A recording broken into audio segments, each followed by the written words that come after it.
Dad. That was all he said, just that one word, but it cracked through the phone like glass under a boot. His voice had shrunk, small and scared, like it had folded itself up to hide. Mom's boyfriend is dragging me to the dog kennel. I stopped breathing. My fingers froze over the keyboard, motionless. Then he said the next part. He says he's gonna put me in with his Rottweiler to teach me who's alpha. I didn't blink, didn't breathe, but my heart did. Hard, loud, like war drums behind my ribs. I said 5 words, steady, measured. Combat venom curled under each one like a blade beneath silk. Don't fight him. I'm 5 minutes away. I ended the call, walked to the closet, reached up, pulled the shotgun off the top shelf and loaded to shells. This wasn't about custody anymore. Not about betrayal. Not about what she did to us. This was war.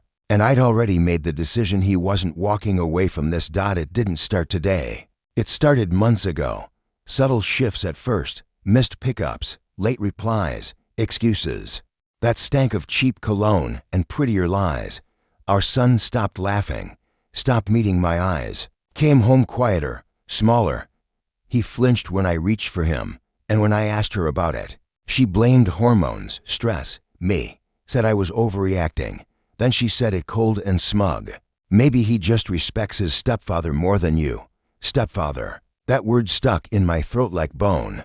He wasn't a father. He was a man she met at some bar and dragged into our boy's life, like he was another piece of discount furniture. When our son came back with bruises, she brushed it off. Boys, roughhouse, but I know what play looks like, and I know what fear sounds like. That phone call today, that wasn't a surprise. That was the confirmation. So I started watching, not them, everything.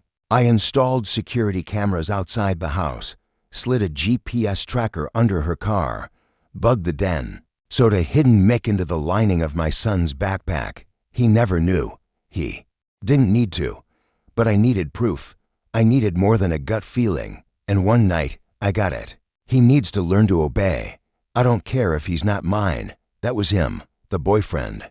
Don't leave marks this time, she said. Calm, cold, not shocked, just instructing. That was the knife. I didn't scream, didn't rage. I documented every word, every file, every timestamp, backed up and locked down. This wasn't revenge. This was strategy. Today, I pulled up to the house like I'd done 1,000 times before. No sirens, no yelling, just me, a loaded shotgun, and a thick folder in my back pocket.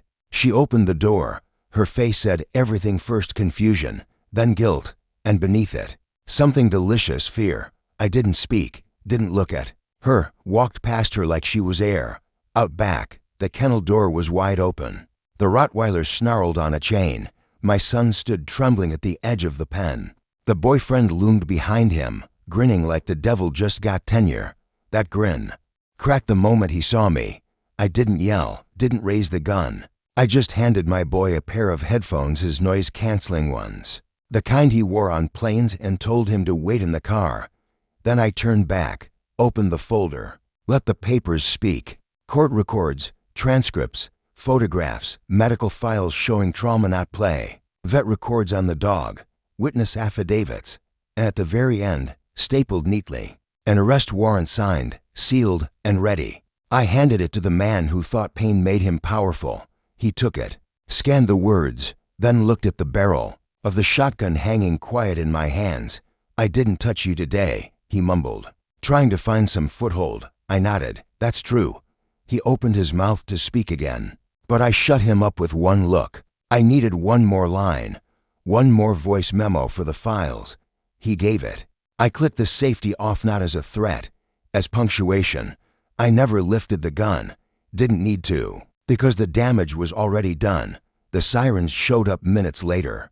They didn't rush, didn't ask questions, just cuffed him with the silence of men who've seen monsters before.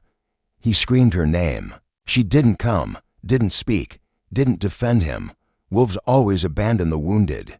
I walked back to the car. My son looked up, eyes wide. I handed him his favorite chocolate bar. We didn't talk. He just reached out, and I let him take my hand. For the first time in months, it didn't shake. She tried to call that night. I let it ring. She tried again in the morning.